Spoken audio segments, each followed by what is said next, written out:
Warm welcome to all my fellow gamers. Kalanos here. Today we're picking up where we left off in part 1. When you first enter the game, go ahead and follow the tutorial until you're directed to bond with a horse. It doesn't matter which horse you choose because you'll get the chance to customize the appearance after the bond process begins. Approach a horse and hold Z when prompted to begin the bonding. Choose the cosmetic options you like and then give your horse a name. Similar to chief names, horse names can impart different bonuses. Most names give only one bonus, some names don't give any, and a few rare ones give 2 bonuses. There are 2 types of skills, active and passive. Passive skills are always in effect. To use active skills, hold E and select the skill. Then press G to use it. To learn skills, press Tab and click Skills at the top. You'll notice there are 4 more tabs categorizing the types of available skills. Your preference of skills will vary considerably depending on your playstyle. One thing to note about skills is that the cost for each skill in SP increases significantly after each level of the skill, and each skill purchased also increases the cost of all other skills to a smaller degree. So while there isn't a limit technically to the amount of skills you can learn, they do get very expensive the more you get. At the top of my list of skills is a way to mark enemies. So either Spyglass or Detect Enemies, or both. They're both found under the Scout tab, and they're both pretty handy depending on the circumstances. You need at least level 2 of Spyglass for it to actually mark enemies. Spyglass will mark enemies at any distance, although at extreme distances you can't actually see the mark except for maybe a second or 2 right after you do the marking. And Detect Enemies makes an expanding radius around you and marks anyone in the radius. Spyglass level 2 will let you mark enemies from a distance more safely, but takes patience to mark them all, while Detect Enemies will detect enemies that are behind obstacles all in one go, but requires you to be closer, especially at early levels of the skill. There are war paints that can boost both Spyglass and or Detect Enemies, and we'll cover war paints soon. Next up is Sneak on the Hunter tab. Regardless of if I'm killing or intimidating, I like to be able to sneak up on camps in daylight without being spotted at the very least. This is generally my second skill to pick up. Depending on your starting name pick and the bonuses and penalties that it gives, you may want to take a stat boost early to compensate for a reduction if you started with a penalty to health, weight, or stamina. These are on the Warrior tab. If you didn't start with a penalty, these stat boosts are still good choices, but usually not early picks for me. In this case, I did start with a reduction to stamina, so I probably will pick up level 1 stamina boost fairly early. Note that the minimum of each stat that you can start with is capped, so a large starting penalty like we had here just means you'll start at the minimum cap level, and even though the penalty was like negative 170 or something, the plus 25 from a level 1 boost is enough to mostly overcome the handicap. Back on the Hunter tab, skinning is essential in my humble opinion, although that is ultimately a playstyle's choice. It's possible to send your warriors out to gather animal parts, but you do risk warrior deaths that way and losing any items that they had on them. Hunting animals is fun, gives great starting SP, and if you have the skills, can yield the materials you need to upgrade your camps so more warriors can join. Because you'll need lots of materials to upgrade all your camps to the maximum of supporting 30 warriors. Speaking of which, it can be tempting to make a lot of small camps instead of upgrading your camps. And it's probably okay to make a second one early, but after that, you're really best served by doing the work and upgrading your first camps and filling them up before expanding further. The social section of the game also provides a trade area where you can buy and sell items from other players and NPC merchants, and this is an option as well. After this, your playstyle really makes a big difference. If you plan to mostly kill, you'll probably want to focus early on the accuracy skill for your preferred weapon, as well as some health and maybe stamina. If you're planning to keep your reputation clean and or your awareness low, then you'll want to intimidate instead of kill, and this favors a different set of skills. This is my preferred playstyle most of the time, but feel free to mix both in one game. If you kill a lot and the awareness starts getting a little out of hand, just start intimidating for a while until it cools off. If you have reputation enabled, it works similarly. Press tab and you'll notice dots to the sides of your name. When you first start, they'll all be gray, indicating a neutral reputation. If you kill a lot, they'll turn red, indicating the level of your negative karma. If you intimidate a lot, they'll turn blue, indicating the level of your positive karma. With reputation disabled, they stay gray no matter, but awareness still works the same regardless. For a more stealth playthrough focusing on interrogating for information and quest progression, stunning and intimidating, and just generally trying to remain undetected, after sneak, I usually pick up level 1 improved grab, also on the scout tab. This can be extremely helpful if you miss grabbing a settler stealthily and they detect you and turn hostile. Since you don't want to kill them, you'll want to start attacking with your knife to bring their health low enough that you can grab them successfully. The improved grab skill lowers this threshold considerably. Even level 1 can be a literal lifesaver. The next skill I focus on is also on the Scout tab, Improved Intimidation. This makes intimidating much quicker. You can delay picking this up if you're patient and don't mind picking up everyone you knock out and taking them to a safe location before intimidating them. If you want to do it right there where they initially fell, then this skill is invaluable. There are some other really useful skills depending on playstyle, but these are the ones that are the most important for me. Concentration gets an honorable mention under the Hunter tab. It slows down time when aiming. You select the skill with E, and instead of using G to activate it, it activates when you aim your weapon and drains stamina slowly. Very useful for both hunting and killing. Also on the Chief tab, there are some good gathering skills. I don't recommend herbalism on the Hunter tab because gathering herbs yourself is way too time consuming and tedious. If you plan to use a lot of herbs for medicines and buffs, or if you decide to play with realistic needs and damage and you need them for cures and such, then I'd recommend the improved gathering and tribe gathering skills on the Chief tab, and then use orders to have your warriors gather the herbs. Just keep in mind that warriors gathering like to take weapons with them from the camp and will often lose them, so don't store any weapons you care about in the camp that you're gathering with. What herbs are available on the Orders tab is dependent on the biome the camp is in, so to get all the herbs in the game you'll need at least one camp in every biome, and the improved gathering skill maxed out.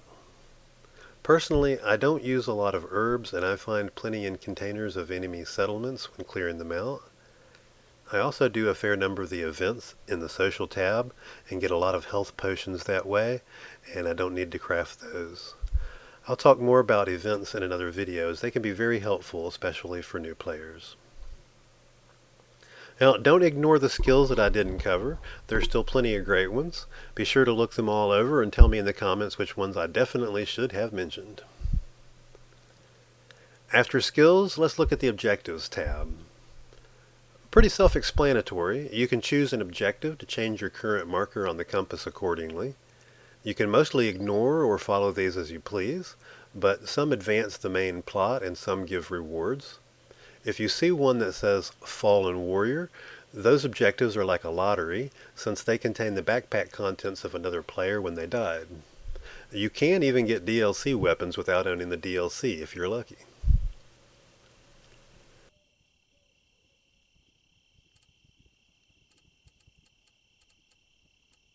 Next up is War Paints. You get some for free right at the start, and if you bought any of the DLCs, they come with War Paints as well. So check them out and be sure to pick up one before you head out. You can also buy more under the Store tab on the far right of the War Paint tab. The ones that give negative 100% reaction chance to animals can be especially useful for new players if you plan to do much hunting, as they keep hostile wildlife from attacking you unless you attack them. Health regen and skills that give bonuses to detect enemies or spyglass, etc. are also always useful.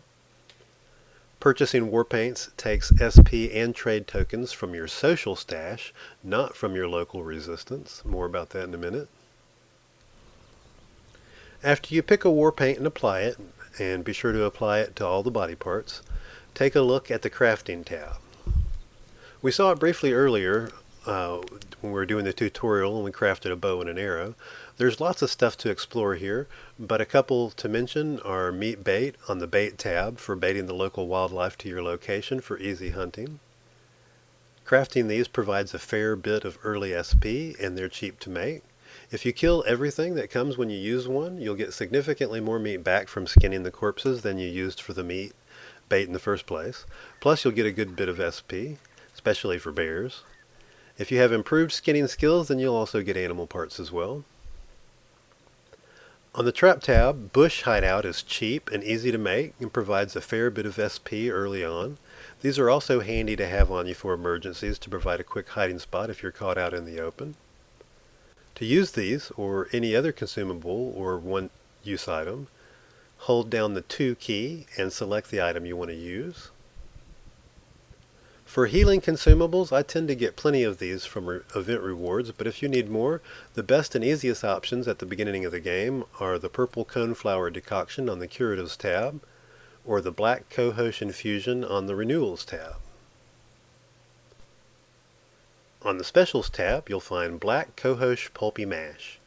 If you want to hunt aggressive wildlife safely and you don't want to use a war paint that gives -100 to animal reaction, then this is for you. It also gives a good chunk of SP to craft as a bonus. Lastly, on the resource tab, the venerable campfire. Crafting them is somewhat slow and expensive, but it does give good SP in return. I always recommend having a campfire on you or your horse. You can place them down to make a temporary outpost to save your game or to send things back to your camp using the Put to Camp button on the camp menu. A clever player came up with what is now commonly referred to as the campfire method, which is a fast and easy way to clear out all of the loot from settlements after you've cleared them. Simply loot everything to a single container in the settlement, then pick everything up, most likely overloading yourself. Now hold E, select Burn Settlement, press G, and burn it down. Now you can hold 2, select the campfire, open the camp menu, and send everything home. The last thing we're going to look at while we're here is the social tab. If you don't have both DLCs, then it will look different than mine, so don't worry if it looks a bit strange. The game has a mail system where you can mail things to other players or even to yourself. This can be extremely handy for sending items between resistances. Keep this in mind if you decide you want to start over at any point. Just send all of your stuff to yourself and then grab it on the new resistance. The Trade tab is where you'll find the community marketplace. It has tabs for browsing auctions and setting up and monitoring your own auctions. The more you buy from players, and NPCs don't count here, and the more you sell to players, the more space that you get in your stash. But it does expand very slowly. If you have the DLCs, this is where you can redeem your DLC items ever so often. Bow and arrows once per hour and other items once per day. The stash is where you'll find any event rewards or items purchased on the market. These items can exceed your stash capacity, but you won't be able to add anything manually if the capacity is exceeded. You can move items from the stash to your inventory or to the inventories of your camps. You can also use the global camp search at the top if you aren't sure where something is stashed. Global search is also available outside of social as well and can even be used to transfer directly to other camps. Back in social, the events tab provides many activities that you can do to get different rewards. This can include SP as well as trade tokens and other items. All rewards are added to your social inventory. Your social SP and trade tokens are tracked at the top of the screen as long as you're in the social section. You can take SP or trade tokens freely from social to your local resistance to use in the game, but you cannot put either one back in. Click the Take SP button at the top of the screen to take SP. Tokens can be taken directly from your stash. You'll complete some events just from playing the game normally, and some you'll need to focus on or specifically start and finish in a limited time frame. Some events cost resources to enter. The ones that cost SP to enter and reward SP in a smaller amount may at first not seem sensible, but these actually take your in-game SP and reward you with social SP, which as far as I know is the only way to transfer SP from your local resistance back to social. Other events cost dimes to enter. These essentially convert dimes to trade tokens at the rate of 2 to 1. The only other use for dimes is at friendly settler trading posts in your local resistance. Check out the leaderboards to see where you rank against other players. Almost all aspects of the game are tracked here.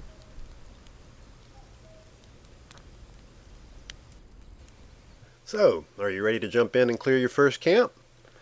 Before you head out, ride out to the objective, find old camp, and take leftover items. There's some decent starting items here, including a good quality bow, some healing items, and some traps. I'd also recommend unlocking the hunting bow and arrows as soon as possible, useful for both hunting and killing in early game. If you're planning to mostly intimidate instead of killing, then also you'll want to unlock the stun arrows. Now you're ready to try clearing your first settler camp, or if you want to boost your skills a bit first, then I'd suggest taking your new hunting bow and killing some local wildlife. Doesn't matter what, one kill of pretty much anything should yield enough meat to make a meat bait. It only takes 3. If you're attacking dangerous animals, staying on your horse might be wise in case you need to get some distance. I also advise not to place meat baits near your camps. The war paints and the black cohosh pulpy mash, they work for you, they don't work for your tribe warriors. You can easily wipe out your own first camp with meat baits if you're careless. Alright, so that's it. Thanks for watching, folks. Keep an eye out for part 3 coming soon, focusing on early game tips and strategy.